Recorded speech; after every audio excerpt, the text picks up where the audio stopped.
नमस्कार, मेरा नाम डॉक्टर सुवर्चला है। जीवा फर्टिलिटी सेंटर्स में साइंटिफिक डायरेक्टर हूँ। क्यों इंसान ज़्यादा टाइम लेता है रिप्रोड्यूसिंग के लिए? शॉकिंगली बैड है कंपेयर टू एनिमल्स। देखिए ना, रैबिट हर 30 दिन में प्रेग्नेंट होता है। एक मछली हजारों से अंडे देती है। एक कुत्ता 8 पपीज दे सकता है एक प्रेगनेंसी में, और हम इंसान एक बच्चे के लिए भी स्ट्रगल कर रहे होते हैं। तो ये क्यों हो रहा है? क्यों हम सबसे इंटेलिजेंट स्पीशीज इस भूमि पर रहते हुए भी रिप्रोड्यूसिंग में इतने टेरेबल है देखा जाए तो बायोलॉजी के बारे में, कोल्ड साइंस के बारे में जानते हैं। एक यंग महिला में एक ही अंडा रिलीज होता है हर महीना। ये अंडा भी 12 से 24 घंटे तक ही रहता है और स्पर्म बेचारा 3 से 5 दिन तक ही जीवित रहता है। लेकिन ये परफेक्ट टाइमिंग में भी अगर प्रेगनेंसी का प्लानिंग किया जाए तो हर महीना 20 से 25% ही प्रेगनेंसी के चांसेस हैं। इसका मतलब ये है 75 से 80% ऑफ द टाइम प्रेगनेंसी होता ही नहीं है, सबसे फर्टाइल कपल्स में भी। अब एनिमल से कंपेयर कीजिए, रैबिट्स जो हैं, खरगोश जो है, बहुत सारे एग्स ओव्यूलेट करते हैं। चूहे, रोडेंट्स जिसे कहते हैं,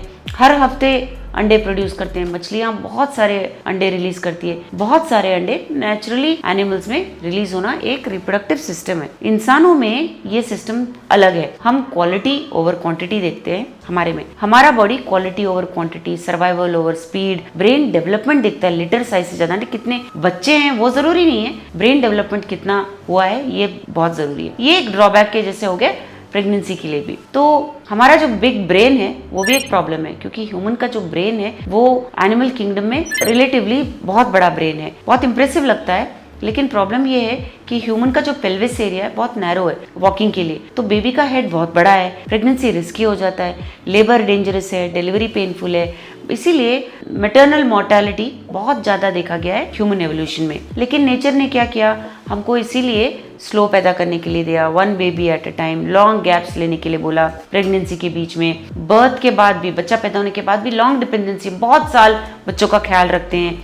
एनिमल्स जो है वो केयर नहीं करते, बहुत सारे बच्चे प्रोड्यूस करते हैं, कुछ अगर मर भी जाए तो चलेगा। हम ऐसा नहीं करते। हार्मोन्स भी एक पार्ट प्ले करते हैं। इंसानों में हार्मोन्स बहुत इजीली डिस्टर्ब होते हैं। एनिमल्स का क्या है? सोना, खाना, मेट करना, रिप्रोड्यूस करना, ज्यादा ओवर थिंकिंग नहीं है, स्ट्रेस नहीं है। हम इंसानों में स्ट्रेस, एंग्जाइटी, लेट सोना, ज्यादा काम करना, कम खाना या ज्यादा खाना, रातों में स्क्रॉल करना मोबाइल फोन्स, ये सब देखा गया है। और इसकी वजह से स्ट्रेस हार्मोन कॉर्टिसोल ज्यादा होता है और रिप्रोडक्टिव हार्मोन्स कम होते हैं। इन कारणों की वजह से ओव्यूलेशन, अंडा ठीक से रिलीज नहीं होना, स्पर्म काउंट कम होना, erectile dysfunction, low libido, equality, मार खाना देखा गया है। एनिमल्स लकीली प्लान नहीं करते प्रेगनेंसी के लिए, उनके हार्मोन्स बहुत स्मूथली काम करते हैं।